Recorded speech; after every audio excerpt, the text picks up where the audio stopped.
বিসমিল্লাহির রহমানির রহিম। আল হালফু বিল বাইই। আজকের আলোচনা হলো বেচা কিনার শপথ করা নিয়ে।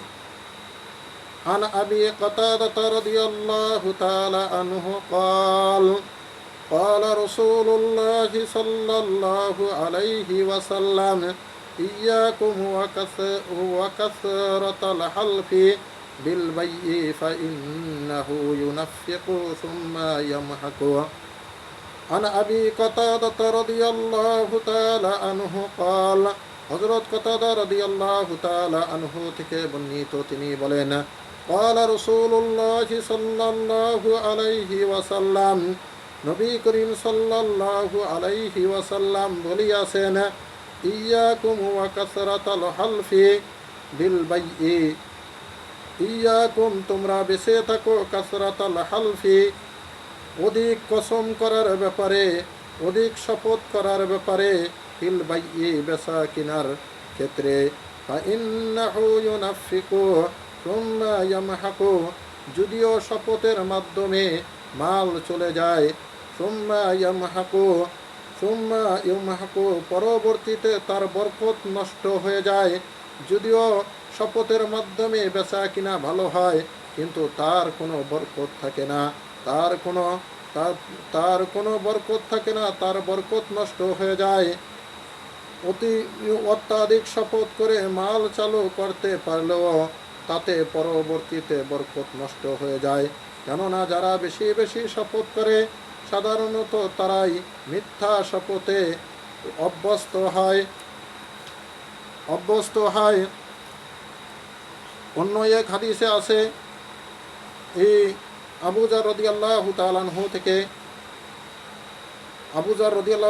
থেকে অন্য এক রিওয়ায়াতে আসিয়াছে, আন আবি যার রাদিয়াল্লাহু তাআলা আনহু আনিন নবী সাল্লাল্লাহু আলাইহি ওয়াসাল্লাম قال, হযরত আবু যার রাদিয়াল্লাহু তাআলা আনহু থেকে বর্ণিত, তিনি নবী করিম সাল্লাল্লাহু আলাইহি ওয়াসাল্লাম থেকে বর্ণনা করেন, قال, নবী করিম সাল্লাল্লাহু আলাইহি ওয়াসাল্লাম বলিয়াছেন, সালাসাতুন, তিন শ্রেণীর লোক, তিন ব্যক্তি এমন রয়েছে, লা ইউকাল্লিমুহুমুল্লাহু ইয়াওমাল কিয়ামাতি, যে আল্লাহ তাআলা অনুগ্রহপূর্বক তাদের সাথে কথা বলবেন না।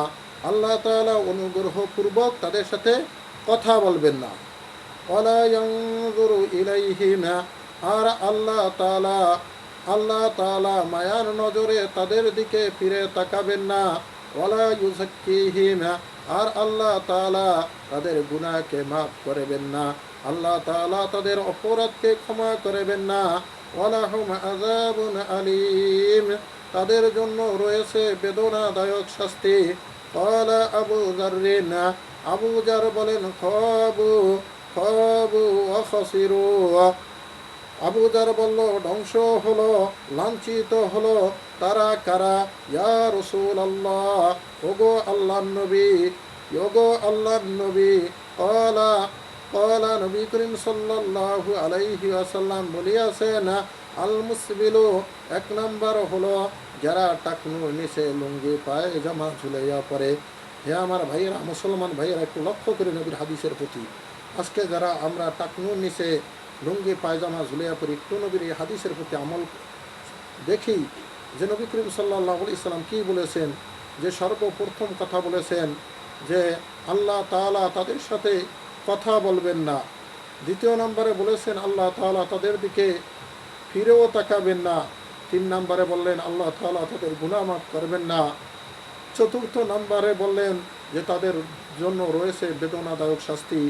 এজন্য যারা আমরা টাকনুর নিচে লুঙ্গি পায়জামা ঝুলিয়া পড়ি, দয়া করে আমরা লুঙ্গি পায়জামা আর ঝুলিয়ে পড়ব না। আমরা আল্লাহর ভয়ে আল্লাহকে ভয় করব, নবীর তরিকা মেনে নবীর সুন্নাতকে ফলো করব, নবীকে আমরা আইডল মনে করব, নবীর আদর্শ মেনে চলব। আরেকজন হলো ওয়াল মান্নানু, দ্বিতীয় নাম্বার হলো মান্নান, খোটা দানকারী। যে ব্যক্তি খোটা দেয়, মানুষকে কিছু দান করে হোক বা খাবার খাওয়াইয়া হোক, যে কোনো ক্ষেত্রে যে ব্যক্তি খোটা দেয়, নবী করিম সাল্লাল্লাহু আলাইহি সাল্লাম বলেন, আল্লাহ তাআলা কিয়ামতের দিন এই ব্যক্তির সাথে কথা বলবেন না। আল্লাহ তাআলা তার দিকে মায়ার নজরে তাকাবেন না। আল্লাহ তাআলা তার গুনাহ ক্ষমা করবেন না। আল্লাহ তাআলা আল্লাহ তাআলা তাকে বেদনাদায়ক শাস্তি দিবেন না। ওয়াল মুনাফিকু সিলআতাহু বিল হালফিল কাযিব। 3 নাম্বার হলো যে ব্যক্তি মিথ্যা শপথের মাধ্যমে মাল চালিয়ে দেয়। অন্য এক রিওয়ায়াতে আসছে হযরত আবু হুরায়রা রাদিয়াল্লাহু তাআলা আনহু থেকে, عن أبي هريرة رضي الله تعالى عنه قال হযরত আবু হুরায়রা রাদিয়াল্লাহু তাআলা আনহু থেকে বর্ণিত, সামি'তু রাসূলুল্লাহি সাল্লাল্লাহু আলাইহি ওয়াসাল্লাম ইয়াকুলু, আমি নবী করিম সাল্লাল্লাহু আলাইহি ওয়াসাল্লামকে বলতে শুনেছি। হযরত আবু হুরায়রা রাদিয়াল্লাহু তাআলা আনহু বলেন যে আমি নবী মুহাম্মদ রাসূলুল্লাহ সাল্লাল্লাহু আলাইহি ওয়াসাল্লামকে বলতে শুনেছি, আল হালফু মুনফাকাতুন লিসসিলাতি মুমহাকাতুন লিল বারাকাতি। যদিও শপথের মাধ্যমে মাল চলে যায়, কিন্তু ওই মালে কোনো বরকত থাকে না। ফায়দা অত্যাধিক শপথ করা বা মিথ্যা শপথের কারণে মালের বরকত নষ্ট হয়ে যায়, অর্থাৎ হয় এ মাল ধ্বংস হয়ে যায় বা এমন জায়গায় ব্যয় হয় যাতে দুনিয়াতে কোনো লাভ হয় না এবং আখেরাতে কোনো সওয়াব হয় না। আজকে আমাদের দেশের ব্যবসায়ীদের একটু খেয়াল করেন। সব ব্যবসায়ীকে আমি বলি না, কিছু কিছু ব্যবসায়ী যারা কি করে কসম করে মাল বিক্রি করে। ব্যবসায়ী ভাই যারা ব্যবসা করেন, একটু নবীর এই হাদিসের প্রতি খেয়াল করেন যে এই শপথের মাধ্যমে আমি কত বড় ক্ষতি করতেছি আমার নিজের, যে কিয়ামতের দিন আল্লাহ আমার সাথে কি করবে না, আল্লাহ তাআলা কিয়ামতের দিন আমার সাথে কি করবে না, কথা বলবেন না, আল্লাহ তাআলা আমার দিকে ফিরে তাকাবেন না, আল্লাহ তাআলা আমার অপরাধকে মাফ করবেন না, আর হলো আমার জন্য থাকবে বেদনাদায়ক শাস্তি। জন্য যারা ব্যবসায়ী ভাই আছে তাদের কাছে অনুরোধ যে আপনারা কোনো শপথ করবেন না, মিথ্যা কোনো শপথ করে মাল বিক্রি করবেন না। আল্লাহ তাআলা সমস্ত মুসলমানদেরকে উক্ত কথা অনুযায়ী আমল করার তৌফিক দান করুক। ওয়া আখিরি দাওয়ানা বিহামদুলিল্লাহি রাব্বিল আলামিন।